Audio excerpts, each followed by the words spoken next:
जल पावक गगन समीरा पंच रचित अति अधम शरीरा। ये जो अधम शरीर ना, इसकी भी एक उम्र निश्चित है जिसपे हम अहंकार कर रहे हैं। एक दिन मिट्टी में मिल जाएगा, सब यही धरे की धरे रह जाएंगे। क्या लेकर जाओगे? तो व्यर्थ में जब कुछ आए थे तो क्या लेकर आए थे? मुट्ठी बांध के आया जग में, हाथ पथारे जाएगा। तो इन दोनों के बीच में जो बातें हैं उनमें फंसकर तू अपना समय बर्बाद क्यों करता है? मुक्त हो जाओ। सब कुछ यही छोड़कर जाना है तो फिर लोभ क्यों, लालच क्यों, क्यों ममता में पड़ना? मेरा है, मेरा है, मैं ऐसा, मैं वैसा, ये मेरा, इतना मेरा, यहाँ तक मेरा। मैं और मेरे में क्यों फंसे हो जब कुछ लेकर जाना ही नहीं? सब तो यही छोड़कर जाना।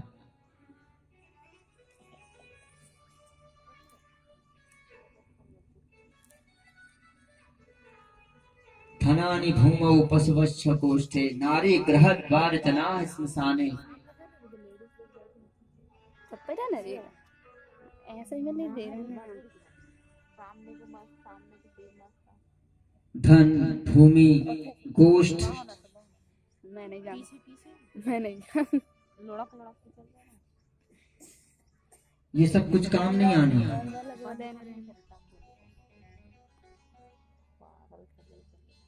सब यही छोड़ कर जाना है।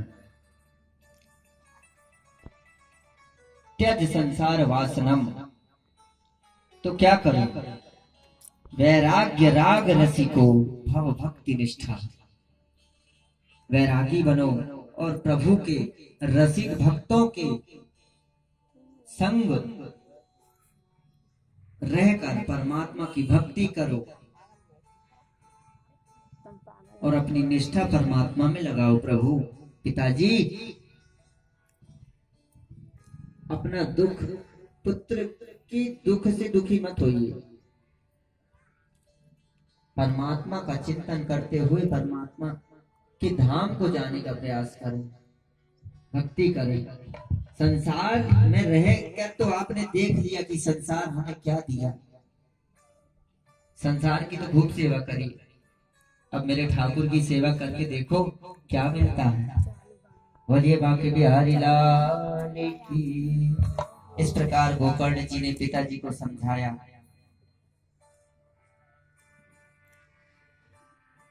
सब तज राम भज। अब गोकर्ण आत्मदेव जी चले गए वन को और वहां पर भागवत के दशम स्कंद का पाठ करते करते मुक्त हो गए। अब घर में बची धुंधली देवी। सो धुंधली देवी के साथ भी धुंधकारी अत्याचार करना प्रारंभ कर दिया। ए माई, कहाँ धन गाड़ कर रखी है, ला दे। अरे बेटा कहाँ से दे दूं, सब कुछ तो तू बर्बाद कर दिया, अब मेरे पास क्या बचा है? क्यों परेशान कर रहा है, क्यों तंग कर रहा है? व्यर्थ की बात मत कर, जो धन रखा है वो दे। और जब ना देती तो उसे पादप प्रहार करता, लातों से मारता था माता। तो आज धुंधली भी दुखी है कि ऐसे बेटे से अच्छी तो बांझ थी। जब व्यक्ति को ठोकर लगती तब पता चलता है कि मैं गलत रास्ते पर हूँ, और जब जो ठोकर खाया हुआ रहता है वो समझाता है कि मेरी बात मान ले, कहना मान ले, उस समय उसकी बात नहीं मानी जाती। हाँ, आपको मानेंगे पर आपकी बिल्कुल नहीं मानेंगे महाराज, माफ करना। आपको खूब प्रणाम है पर आप क्या कह रहे हो इससे हमें मतलब नहीं। ऐसा नहीं, ये निष्ठा नहीं। पूर्ण रूपेण वचनों पर निष्ठा रखो, मानो, श्रद्धा रखो। शास्त्रों में, कथाओं में, संतों की वाणी में, ब्राह्मणों के वचनों पर निष्ठा रखो। ब्राह्मणों का आदर करो, संतों का आदर करो और मानो। मान लेने में ही भलाई है, ना मानकर तो देख लिए।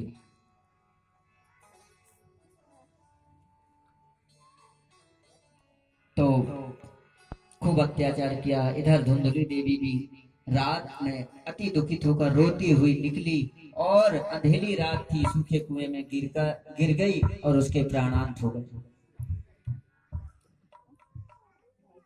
अब धुंध गोकर्ण जी ने सोचा पिताजी भी चले गए, माता जी भी चली गई, अब बचे अपने राम। अब हम तो यहाँ रहेंगे तो ये हमारी दुर्गति करेगा और हमें इन झंझटों में नहीं पड़ना। तो गोकर्ण जी भी तीर्थ यात्रा में चले गए। इधर क्या हुआ, धुंधकारी अकेला हो गया और परम स्वतंत्र ना सिर पर कोई, जो करना है मुझे ही करना है, कोई रोक टोक करने वाला नहीं। तो जो मन में आए वो ही करे। इसने क्या किया, 5 गणिकाओं को, वैश्याओं को अपने घर पर ले आया। अब थू थू हो रही है सारे उत्तम नगर में। अरे राम राम राम, क्या होना था और क्या हम देख रहे हैं। हमको मौत आ जाती। वहां के लोग जो देख रहे थे वे कहते हैं कि ऐसा देखने से अच्छा तो हम मर जाते। इतना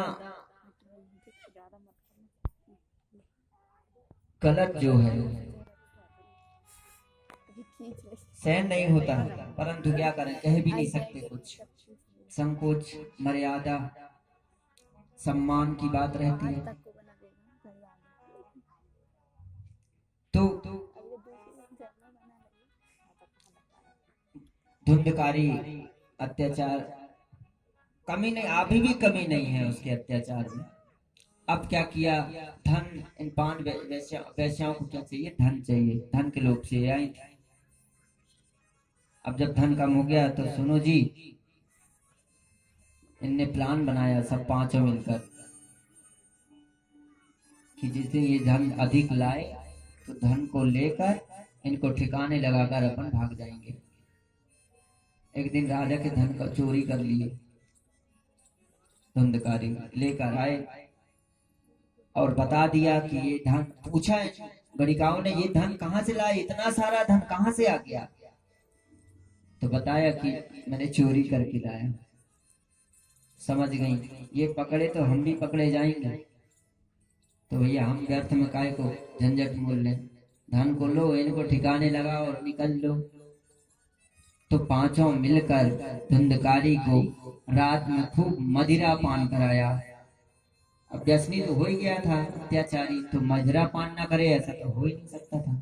मांस मदिरा का सेवन करने लगा, बुद्धि भ्रष्ट हो गई, पापाचार अनाचार में संलग्न हो गया।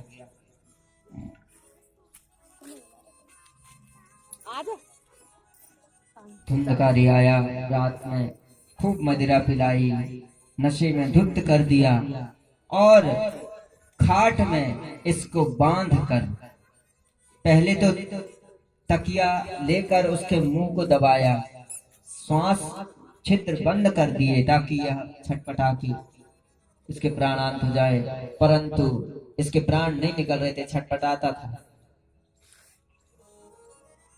तो एक वैश्या क्या करी, गई अंदर रसोई में, चूल्हे से सारे अंगार को लेकर आई और उसके मुंह में भर दिया। बोलिए बांके बिहारी लाल की जय हो। तप्तांगार समूहाश्च, उसके मुंह में तप्त अंगार को डाल दिया और छटपटाकर तड़प तड़प कर धुंधकारी की मौत हो गई। अब इधर गोकर्ण जी को जब पता चला कि मेरे बड़े भाई भी सिधार गए, तो काफी दिन की तीर्थ यात्रा के बाद बोले चलो घर देख कर आए, कोई नहीं है, काफी दिन से ऐसी पड़ा है। आए तो बाहर आंगन में कुछ साफ जगह साफ करके विश्राम कर रहे थे। रात का वक्त था, रात में अजीब अजीब से दृश्य दिखाई दिए। एक जानवर आया, वो कभी हिरण बनता, कभी हाथी बनता, कभी कुछ। ये दृश्य देखकर पूछा गोकर्ण ने, कौन हो?